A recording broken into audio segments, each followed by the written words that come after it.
جی ہاں، یہ کوئی شادی کی تقریب نہیں بلکہ بابر محمود کو چیئرمین مسلم لیگ نون ٹریڈ ونگ لاہور بننے کی تقریب ہے۔ آج مسلم لیگ نون ٹریڈ ونگ پنجاب کے سرپرست اعلیٰ انجم محمود بٹ، صدر محمد علی میاں، صدر Lahore Irfan Iqbal Sheikh, chief organiser Sohail Mahmood Butt, general secretary Shahid Nazir, Liaquat Ali Sethi اور لاہور کی مختلف مارکیٹوں کے عہدیداران نے آج بابر محمود کو مسلم لیگ نون ٹریڈ ونگ لاہور کا چیئرمین بننے پر مبارکباد دی اور مٹھائی کھلائی۔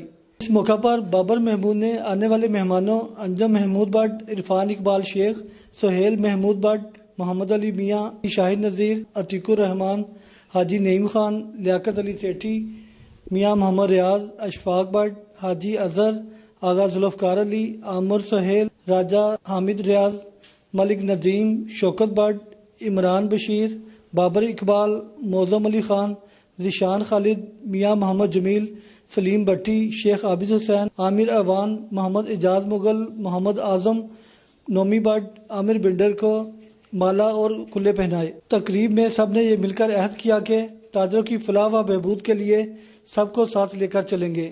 آخر میں عرفان اقبال شیخ نے نظام سے گفتگو کرتے ہوئے کہا کہ لوگ تاجر پیار کرتے ہیں، محبت کرتے ہیں اور ہم بھی اپنے تاجروں سب کو پورے لاہور کو اکٹھا کرنا ہے۔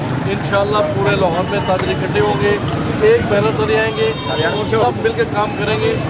ہمارا مین مقصد یہ ہے کہ تاجروں کے ایشوز کو حل کروانا اور وہ اسی چیز کو لے کے ہم آگے چل رہے ہیں۔ انشاءاللہ اسی ایشوز کو لے کے آگے چل رہے ہیں اور اپنے تاجروں بھائی کو کام کرنا ہے۔ کیمرہ مین حاجی یوسف کے ہمراہ ڈاکٹر شاہد استقلال، نظام ٹی وی، لاہور۔